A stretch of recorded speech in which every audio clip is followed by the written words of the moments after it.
अपने हृदय और मन को पूरी तरह से एकाग्र कीजिए, अपनी आंखों को बंद कीजिए, दोनों हाथों को खुला रखिए, स्वतंत्र कीजिए। प्रभु की उपस्थिति का अनुभव करना, अंगीकार करना, स्वीकार करना और अपने आप को उस उपस्थिति में ले आना, अपने विश्वास को दृढ़ करना। प्रभु यीशु ने उस नारी से कहा, तुम्हारे विश्वास ने तुम्हें चंगा किया है, तुम्हारे विश्वास ने तुम्हें चंगा किया है। अपने विश्वास को दृढ़ कीजिए। यह अनुग्रह का समय, आशीष का समय है, बंधनों से आजादी का समय है, अनुग्रह का समय, आशीष का समय, चंगाई का समय है। अपने हृदय और मन को पूरी तरह से एकाग्र करना, विश्वास में और दृढ़ हो जाना, यीशु के सामर्थ्य पर विश्वास करना, यीशु के प्रेम पर विश्वास करना, इन पवित्र क्षणों की पवित्रता पर विश्वास करना। दोनों हाथ खुला रखकर इस समय प्रभु की आराधना में लग जाइए, अपना हृदय को खोलिए। प्रभु यीशु कहते हैं, मैं द्वार पर खड़ा होकर खटखटा रहा हूं, यदि कोई मेरी वाणी सुनकर मेरे लिए द्वार खोल देगा, मैं आकर उसके साथ भोजन करूंगा और वह मेरे साथ। प्रभु की इस प्रतिज्ञा पर इस समय विश्वास करना। प्रभु कहते हैं, मैं द्वार पर खड़ा होकर खटखटा रहा हूं। I stand at your door and knock. मैं तेरे द्वार के सामने खड़ा हूं, मैं तेरे परिवार के द्वार के सामने खड़ा हूं। यदि तुम मेरी आवाज को सुनकर मेरे लिए द्वार खोल दोगे, मैं आकर तुम्हारे साथ भोजन करूंगा और तुम मेरे साथ। एक आदान प्रदान होगा, मैं तुम्हारी घटी कमी में सहभागी हो जाऊंगा और तुम मेरे वैभव में सहभागी हो जाओगे। प्रभु के लिए अपने हृदय के द्वार को खोलिए, अपने परिवार के द्वार को खोलिए, विश्वास को दृढ़ कीजिए। बोलिए, प्रभु तेरा स्वागत है। जिस तरह ज़क्केउस ने अपने घर पे स्वागत किया तुझे आनंद के साथ, मैं तेरा स्वागत करता हूं। प्रभु मुझे तेरी आवश्यकता है, मुझे तेरी जरूरत है। प्रभु मैं टूटा हूं, मेरा परिवार टूटा हुआ है, मैं घायल हूं, मैं चोटिल हूं, मेरे हृदय में ढेर सारी चोटें हैं। यीशु मैं स्वतंत्र होना चाहता हूं, यीशु स्वतंत्र होना चाहता हूं। आइए मेरे जीवन में, आइए आइए मेरे जीवन में आइए। प्रभु यीशु तूने अपने पवित्र वचन में कहा है, यूहन्ना के सुसमाचार के अध्याय 8 उसके वाक्य 47 में, जो ईश्वर का है वो ईश्वर का संदेश सुनेगा, जो ईश्वर का है वो ईश्वर का संदेश सुनेगा। मेरे कानों को खोलिए यीशु, मेरे कान इस दुनिया की बातों को सुनने के लिए उतावले हैं। प्रभु यीशु मेरे कानों को खोलिए, तेरे पवित्र वचनों को सुनने के लिए, तेरे संदेशों को ग्रहण करने के लिए। प्रभु आज तक मैंने देखा है मेरे जीवन में दुनिया की बातें ज्यादा चलती हैं, लोगों की निराशा भरी बातें, गंदगी भरी बातें, उसके लिए मेरे कान खुले हुए हैं, लेकिन तेरे वचनों के लिए शायद ही खुले हैं। मेरे अंदर विश्वास की कमी है यीशु। जब लोग मुझे निराशाजनक बातें बताते हैं, मैं उस पर विश्वास करता हूं और मैं रोने लगता हूं, मैं टूटने लगता हूं। मुझे तेरे वचनों पर विश्वास करने की कृपा देना यीशु, तेरे वचनों पर विश्वास करने की कृपा देना, तेरी प्रतिज्ञा पर विश्वास करने की कृपा देना। आइए यीशु मेरे जीवन में आइए। मुझसे बोलने वाले हर परिस्थिति में तुझे सुनने के लिए मैं अपने कानों को नहीं खोलता हूं। ये मेरी दुर्बलता है। मैं दुनिया की बातों को सुनकर बरगला जाता हूं, टूट जाता हूं, परेशान हो जाता हूं, निराश हो जाता हूं। मैं जानता हूं कि तेरे संदेश आशापूर्ण संदेश है। तेरे आशापूर्ण संदेशों को ग्रहण करने के लिए मेरे कानों को खोल देना यीशु। तूने कहा जिसके कान हो वे सुन लें। मेरे आंतरिक कानों को खोल देना यीशु।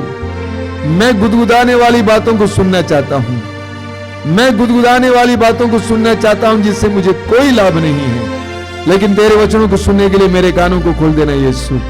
आइए यीशु मेरे जीवन में आइए। आइए मेरे भाई और बहनों, समय अपने दोनों हाथों को ऊपर गिर उठाना, स्वतंत्र रूप से समय प्रभु की स्तुति करते हुए अपने हृदय के कान, आत्मा के कान, मन के कान और इन शारीरिक कानों को प्रभु के पवित्र संदेश के लिए खोल दे। स्तुति करते जाइए, स्तुति करते जाइए, स्तुति करते जाइए। Hallelujah hallelujah hallelujah hallelujah hallelujah hallelujah hallelujah hallelujah hallelujah hallelujah hallelujah hallelujah hallelujah hallelujah. धन्यवाद धन्यवाद धन्यवाद धन्यवाद धन्यवाद धन्यवाद। Hallelujah hallelujah hallelujah hallelujah.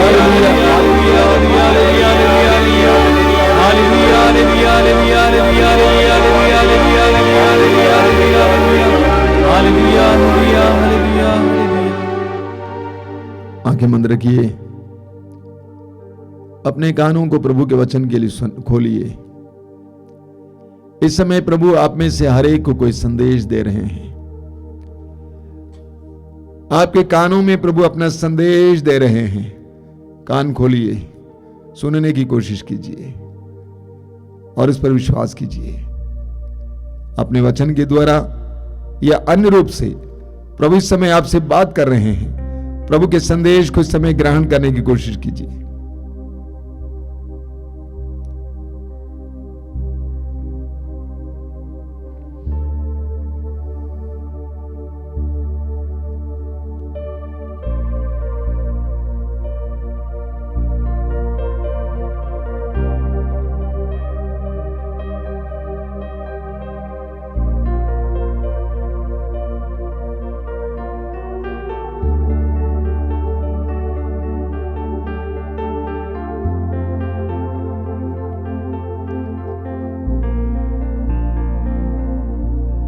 बोलिए hallelujah, hallelujah, hallelujah, hallelujah, hallelujah, hallelujah, hallelujah. Hallelujah. आप में से जो लोग शारीरिक रूप से बीमार हैं, अपनी बीमारी को इस समय प्रभु के हाथ में समर्पित करना।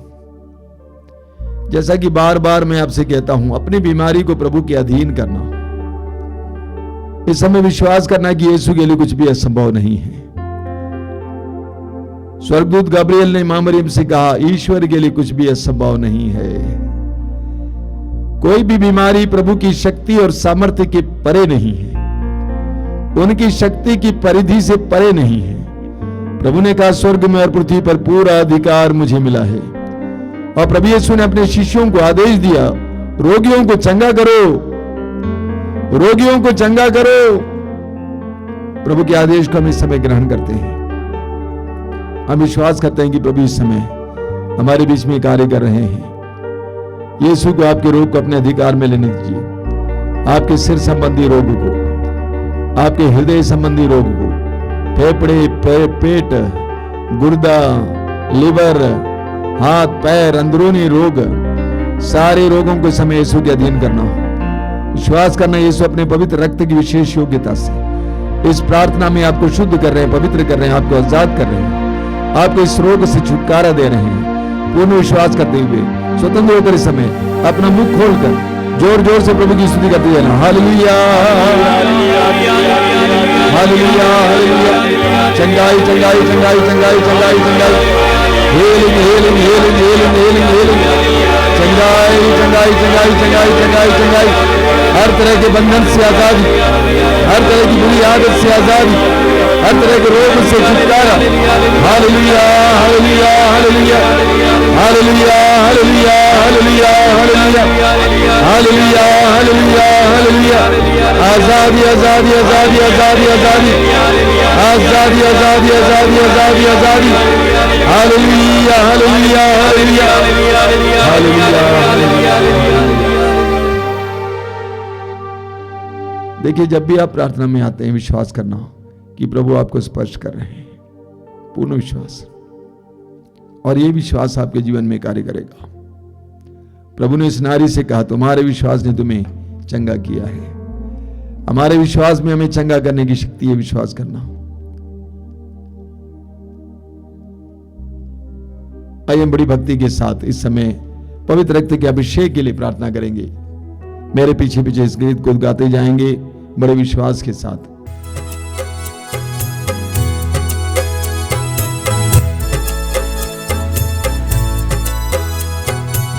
अभिषेक दीजिए, अभिषेक दीजिए, पावन लहू का अभिषेक दीजिए। अभिषेक दीजिए, अभिषेक दीजिए, पावन लहू का अभिषेक दीजिए।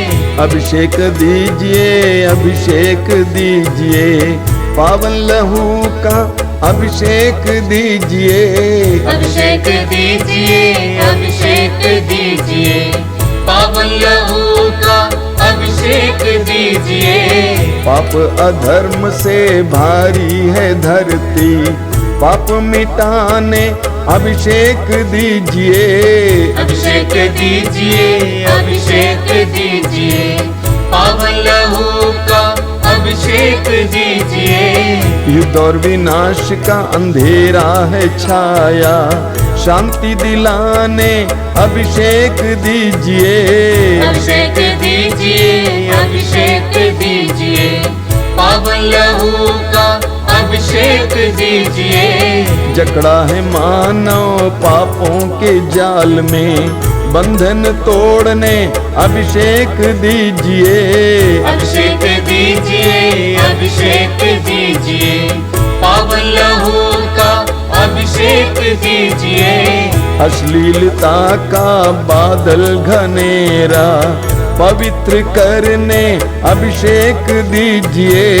अभिषेक दीजिए, अभिषेक दीजिए, पावन लहू का अभिषेक दीजिए।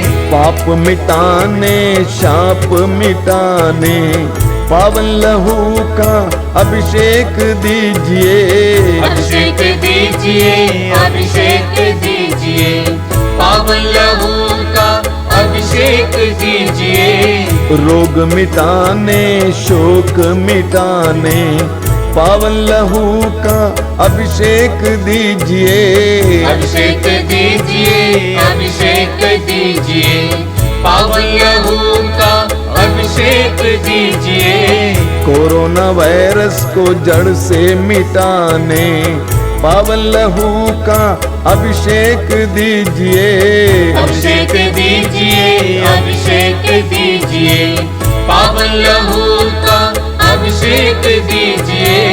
कोरोना वायरस को जड़ से मिटाने पावन लहू का अभिषेक दीजिए। अभिषेक दीजिए, अभिषेक दीजिए, पावन लहू का अभिषेक दीजिए। नशे की आत्मा सताए तेरे जन को छुटकारा देने अभिषेक दीजिए। अभिषेक दीजिए, अभिषेक दीजिए, पावन लहू का अभिषेक दीजिए। पावन लहू से धरती को धोने अभिषेक दीजिए, अभिषेक दीजिए। अभिषेक जोर से गाइए। अभिषेक दीजिए, पावन लहू का अभिषेक दीजिए। पावन लहू से घर घर को धोने अभिषेक दीजिए, अभिषेक दीजिए। अभिषेक दीजिए, अभिषेक दीजिए, पावन लहू का अभिषेक दीजिए। पावन लहू से घर घर को धोने अभिषेक दीजिए, अभिषेक दीजिए। अभिषेक दीजिए, अभिषेक दीजिए, पावन लहू का अभिषेक दीजिए। पावन लहू से हर दिल को धोने अभिषेक दीजिए, अभिषेक दीजिए। अभिषेक दीजिए, अभिषेक दीजिए, पावन लहू का अभिषेक दीजिए। पावन लहू से हर तन को धोने अभिषेक दीजिए, अभिषेक दीजिए। अभिषेक दीजिए, अभिषेक दीजिए, पावन लहू का अभिषेक दीजिए। अभिषेक दीजिए, अभिषेक दीजिए, पावन लहू से अभिषेक दीजिए। अभिषेक दीजिए, अभिषेक दीजिए, पावन लहू का अभिषेक दीजिए। अभिषेक दीजिए, अभिषेक दीजिए, पावन लहू का अभिषेक दीजिए।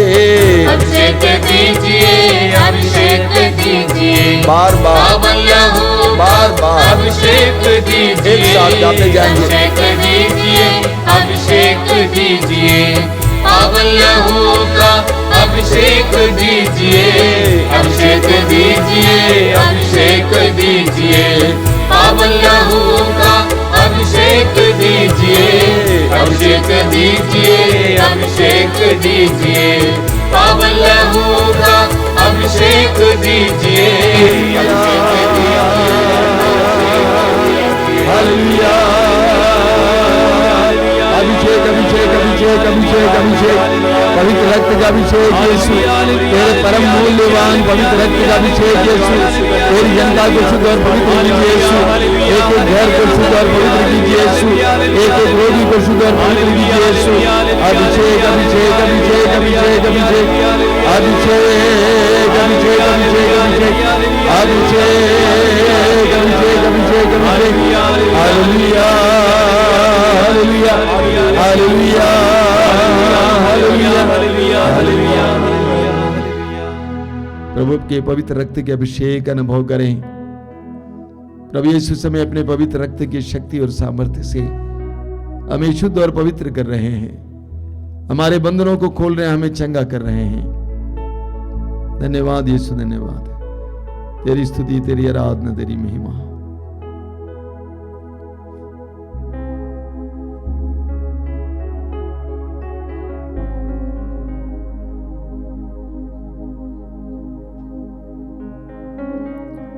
आइए हम उस सुंदर प्रार्थना को दोहराएंगे जो संत पापा फ्रांसिस ने हमें सिखाया है। मुझको यीशु के मूल्यवान रक्त का टीका लगाया गया है, कोई वायरस मुझे छू नहीं सकता, मुझको यीशु के मूल्यवान रक्त का टीका लगाया गया है, कोई वायरस मुझे छू नहीं सकता, मुझको यीशु के मूल्यवान रक्त का टीका लगाया गया है, कोई वायरस मुझे छू नहीं सकता। Hallelujah hallelujah hallelujah hallelujah hallelujah hallelujah. अभी हम प्रभु की आशीष ग्रहण करेंगे। उससे पहले मैं आपको सूचना देना चाहता हूँ, कई लोगों ने फोन करके पूछा क्या इस साल मातृधाम आश्रम में वार्षिक सत्संग होगा कि नहीं होगा। मैं आपको बताना चाहता हूँ इस साल भी मातृधाम आश्रम में वार्षिक सत्संग नहीं होगा। हो सकता है कि ऑनलाइन में हम वार्षिक सत्संग देंगे, लेकिन आश्रम में वार्षिक सत्संग नहीं होगा। आइए हम प्रभु की आशीष ग्रहण करेंगे।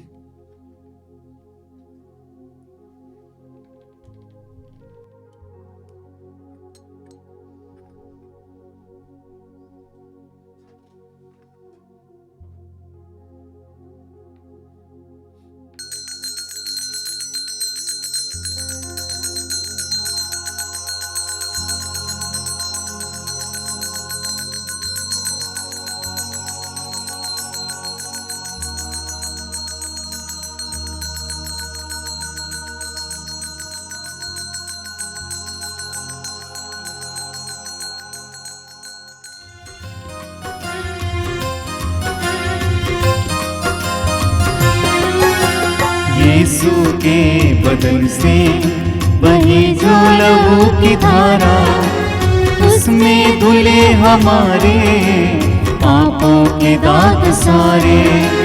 यीशु के बदन से बही जो लहू की धारा, उसमें धुले हमारे पापों के दाग सारे। रख ले उसी में आशा, तज दे सभी निराशा। यीशु ही हमारे जीवन पार लगाए। रख ले उसी में आशा, तज दे सभी निराशा। यीशु ही हमारे जीवन पार लगाए। यीशु के बदन से बही जो लहू की धारा, उसमें धुले हमारे पापों के दाग सारे। यीशु के बदन से बही जो लहू की धारा, उसमें धुले हमारे